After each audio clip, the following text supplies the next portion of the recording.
प्रश्न नंबर 22, सूखे बीज को पानी में भिगोने पर फूलने का कारण है। तो इस क्रिया को क्या बोलते हैं हम? इम्बिबिशन। इम्बिबिशन के कारण ऐसा होता है। अब समझते हैं कि इम्बिबिशन होता क्या है, या इसको बोलते हैं हिंदी में अंतःचूषण। अंतःचूषण।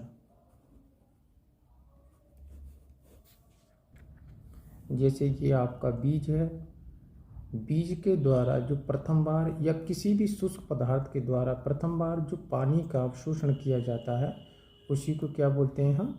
उसी को बोलते हैं इम्बिबिशन। और उसके बाद में क्या होता है? एडजॉर्प्शन।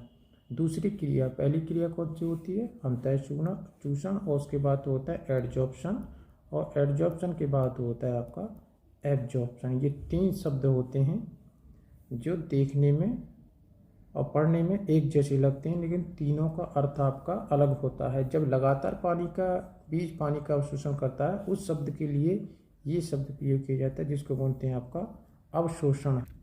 यानी सबसे पहले क्या होगा? ये, दूसरे नंबर पे ये, और तीसरे नंबर पे आपका एब्जॉर्प्शन होता है। इस तरह से बीज या किसी भी शिशु पदार्थ के द्वारा पानी का अवशोषण किया जाता है।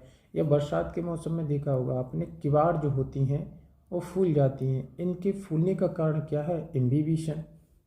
तो ये कई तरह से प्रश्न पूछा जाता है।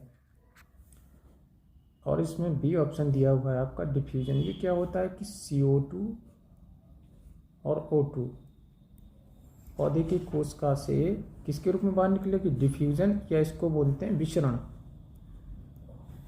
विसरण के द्वारा ही पौधे क्या करते हैं?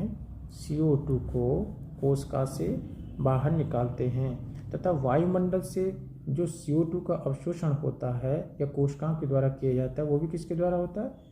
विसरण के द्वारा होता है। कहने का मतलब है कि अगर वायुमंडल में CO2 की मात्रा या ऑक्सीजन की मात्रा में जैसे ही बदलाव आएगा, तुरंत वह विसरण के द्वारा कोशिका के अंदर प्रवेश करेगी। इसी को आप बोलते हैं डिफ्यूजन। या दूसरे शब्दों में ये 10% का सॉल्यूशन है, और